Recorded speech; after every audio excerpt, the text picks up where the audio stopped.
Now, despite the constraints of COVID-19 on every sector of the economy in 2020, with no exception to the Nigerian power sector, the sector battled a 3-year enormous debt from 2017 to 2019, which had its effect on its performance in the previous year. The World Bank indicated that the finance of the sector was in tatters, considering that between 2017 and 2019, the level of debt from tariff shortfall totaled 1.24 trillion naira. Well, the bank revealed in the Power Sector Recovery Program working document it developed with Nigeria that 322 billion naira, 403 billion naira, and 524 billion naira were recorded in the sector as tariff debt in 2017, 2018, and 2019, respectively, despite the federal government spending within these years as subsidy for power production. There are concerns that if electricity theft is not controlled urgently, it will contribute immensely to a continued cycle of mounting debts and inefficiencies for not just the energy distribution companies, but also for the generating companies. To this effect, there is an estimated loss of 21 billion naira yearly to energy theft in Nigeria, reducing the potential revenue in this sector. Now, how deep, I beg your pardon, is the effect of this menace of vices such as energy theft, vandalism, as well as pronounced corruption in the electricity value chain? To discuss this, I have joining me live in the studio. He's the Executive Director of the Association of Nigerian Electricity Distributors. He's also the spokesperson of all the distribution companies in Nigeria. Barrister Sunday Oduto, thank you very much for your time. Thank you very much. I appreciate you. The very special day of Biden and Kamala Harris taking over, but we still have to look at some very important issues like the power sector. Now, first, what would you say about the impact of energy theft in Nigeria's electricity supply industry? Well, energy theft has a very, very huge negative impact for the whole sector. And the major problem, and first, what people need to understand is that we cannot store energy. So once we have energy in the system, somebody has to account for it.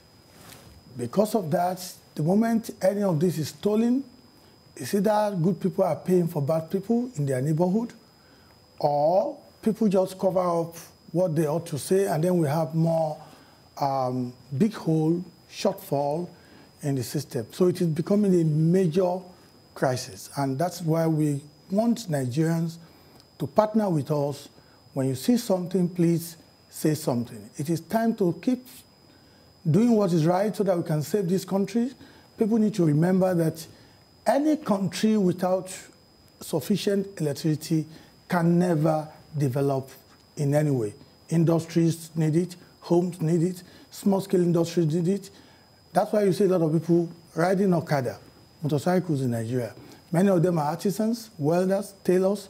So we need people to desist from this very sad attitude of stealing energy. And it comes in many forms: meter bypass, vandalism of our cables, illegal connection. And this thing happens in our communities. It is done by people that we know. Somebody out there knows somebody who does this.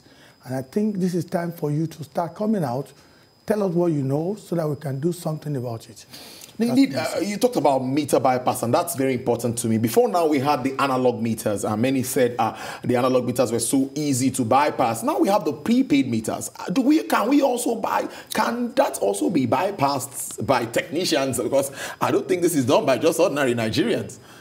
Well, thank you very much. In 2016, my office did a research here in Ikeja, where we found out that 47% of prepaid meters that were installed were bypassed. And the bypass cut across the strata of the society. If you go to Ikeja GRA, it happened there, and that's supposed to be a place for the rich. Yes. If you go to Bariga, it happened there, and many places, Ikorodu, Agege, somewhere around Iyanokpaja and Iyanodopemu. So this is not limited to poor people or rich people. It's cut across. Now, In Jos, there's an area called Refit. A young guy, 22-year-old guy, was caught by passing electricity. This guy is not an employee of any electricity company. He was not even in NEPA or PACN, just a student who is still in school. So some people do this thing, unfortunately. Nigerians are very intelligent, very innovative, but what I'm saying is that we should use that intelligence and innovation in the positive way. Most Nigerians are honest people. We're talking of a few bad eggs, but what they are doing, the damage they are causing to the power sector is very huge. So it is really, really huge. Now, let's assume someone is caught in this act. What happens? Because I know sometimes we see publications, somebody's being caught, and what happens after that? What does the management do? What happens? Once a person is caught and brought to us, our own role in the whole thing is to ensure that we hand over that person to the security agencies. I must commend the police and its civil defense and other security agencies, even the DSS. We have had occasion when we hand over people to them, and they did the needful by ensuring that those people were brought to justice. But we have also had occasions where people that were arrested suddenly disappeared from the police station. And I'll give you an instance. In 2014, somewhere in Ogun State, we caught 4 people with kegs of transformer oil. Transformer oil is the oil that we use for transformers. And that transformer oil cannot be used to fry akara or to fry egg, which means whoever steals transformer oil is selling it to another set of receivers, other people that maintain, produce, or repair transformers. Now, we caught these people and took them to the police headquarters in Abeokuta in Ogun State. And 3 days later, we went back there. They have disappeared. They have released them. So we have cases like that. But like I said, most people in the security service are very honest, good people, but there are also bad eggs, and we cannot prosecute by ourselves. We rely on the security agencies to assist in ensuring that people that are caught vandalizing equipment are brought to book. Now, hold your thoughts. We have live pictures again, and information coming in says Donald Trump has now arrived, joined base Andrew, and will take Air Force One to his resort to Florida. Like I said earlier, Donald Trump is departing the White House ahead of the festivities and will not welcome Joe Biden the way Obama did when he won in 2016. You know, and Hillary Clinton, who lost the election, also attended his inauguration. But that is not happening this time. We'll keep you up to date with what's playing out in the United States. Stay with us.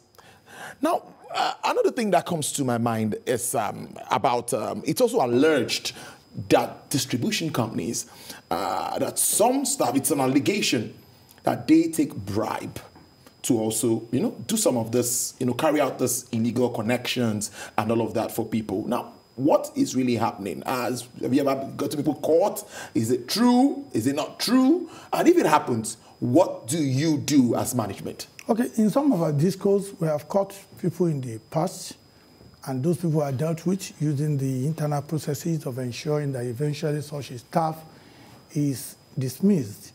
But may I tell Nigerians, when you talk about corruption, corruption involves at least 2 parties. Somebody give, somebody take. The moment we're still in that mood of giving bribe to people, we are encouraging a very bad system. And it's not limited to the power sector alone. Now, what we're saying is that if any of our staff anywhere in Nigeria asks you for bribe or any form of payment, please do not give them bribe. Report such people. Majority of our staff are honest people. And we are talking of a few bad eggs, but even those few, we need to know. And the moment Nigerians don't report that, what it means is that in this country we are condoning corruption. We enjoy corruption. If we do not condone it, when you see something, please say something. For us as an industry, we have zero tolerance to corrupt practices. If we catch any of our staff engaging in any act of or form of corrupt practice, we will definitely show the person the way out of the company. But we need cooperation. We are seeking for partnership with Nigerians so that when you see something, you say something. One of my seniors in secondary school called me this morning to give me a specific information regarding energy theft and collusion by a disco star in one of the discos this morning.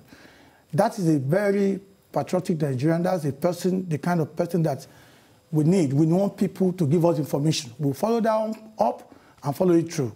A few weeks ago, a gentleman came to this station, not on this program, on another program, saying that he saw corruption at Abuja Disco. He had proof. We've been trying to reach out to this gentleman since then. He has not cooperated. He has not given us any proof. So it's easy for people to come forward and just say things and not back it up. Once we see, just give me the name of the street or the area. You don't even need to know the name of the person who took bribe from you. We can zero in on those who work and those who are assigned to that property. We'll be able to get what we want. But remember, you cannot just make allegation if we don't get anything to back it up with. We need the facts, we need cooperation, so that we can weed out the few bad eggs, because people don't understand.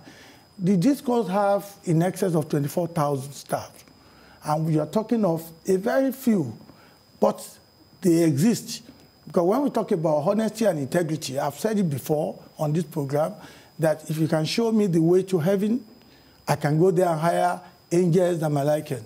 We're talking about Nigerians, and we know what happened in the country elsewhere, in other industries, other places, but I'm not saying that we must condone such. So we need cooperation. When something is happening in your street, and sometimes you are paying for your neighbor. Yes. You are paying for your neighbor.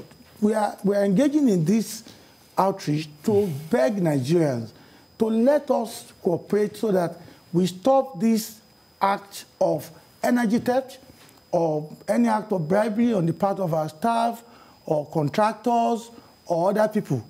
So this is something that we can all work together to ensure that it doesn't happen again.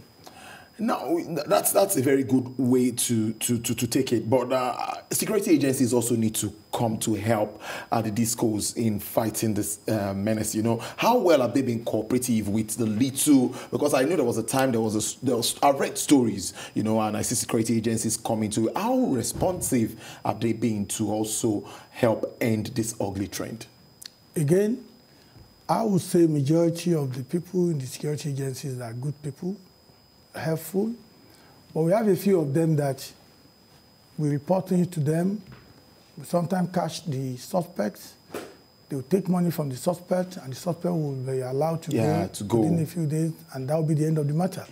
Not that you cannot release some people on bail while you're trying to tidy up things and take them to court, but the problem is that they will just make sure that those people don't even get to court. So we have a lot of criminals walking around the street free without being charged court. That's one part. Even when they are now charged to court, we have a judicial system and a kind of judiciary where either because of work overload, cases can be in court for the next 3 years.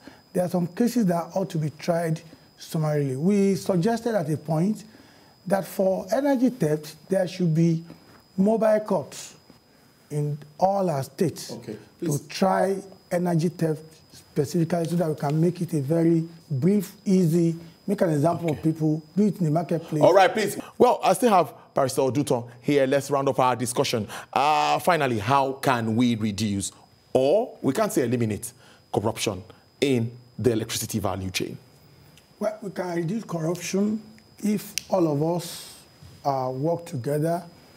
Number one, the most important thing is intelligence. If you see something, please say something. Number two, if you have the awareness that for every corrupt practices in your neighborhood, you might be paying for it. So I discovered a customer who has a prepaid meter, but has some neighbors who had no meters, who also had prepaid meter. One of them had prepaid meter, one didn't have meter. He also has a meter. They went into the ceiling and try to connect some of their own load into this person's meter, which means if you don't say anything and you don't watch what's going on in your neighborhood, it may eventually affect you. So I'm appealing to Nigerians, please partner with us. If you see something, please say something. And it is not enough to complain to the local undertaking office. If you see something wrong with the marketer who serves your property, don't just go to that local office alone. We have the local office, we have the business unit, we have the regional headquarters, and we have the headquarters of the discos. Even we as ANED, we take complaints from members of the public and we pass it on to the disco concerned. If we do that, I'm sure we'll be able to have a better, greater Nigeria, and the power sector will be better. I know that issue of cost-reflective tariff and metering is something that Nigerians also are always interested to hear, especially when they see people like you on television. Any update on that? The update is that the federal government and our regulator, they have NEC has done very well, commendable steps towards ensuring that every single household in Nigeria is metered. But the program, the initiative, as great as it is, has been very slow. But the major reason for that is because of the current pandemic. How has it affected it? Even though they have asked local meter manufacturers to manufacture meters that will be used to meter Nigerian homes. Unfortunately, in Nigeria, to manufacture a whole single meter, there are still some components that you still have to import. So that importation, because of the pandemic, has made getting things across the globe very slow and not so easy. Hence, the performance seems to be slow. But what I want us to understand is that the moment the government took that step, that's a very great step. That's something that will help us even on the issue of energy theft. Yes. Because if everybody is metered, every household, and we meter our own feeders and our transformers, so once we see a leakage, a differential between what we read from our meter on your transformer, so the 20 or so houses that are connected to that transformer, once there is a difference between what you are vending, the credit you are buying, and what we see on our transformer using our own meter there, we'll be able to check those houses and we'll be able to get more tips. So again, because people are not metered, it is so easy for some people to do all sorts of illegal connections, the people that we don't even know who exist, and there are many of that, in millions in this country. So we want meters than anybody else because we know that where we put meters, there's revenue assurance. Indeed. So let us be patient with the government. I'm not speaking for them. I'm saying that our government try to do something that is good, even our regulator, let us encourage them, let's cooperate with them, and let's be patient. But I'm sure Nigeria will get meter, it's just a matter of time. Thank you very much. You see that was a really good way to end it. Thank you very much. Mr. Sunday Oduto is the Executive Director, Association of Nigerian Electricity Distributors, and he is also the spokesperson for discos in the country. I appreciate your time on the show. Thank you. Thank you very much. All right.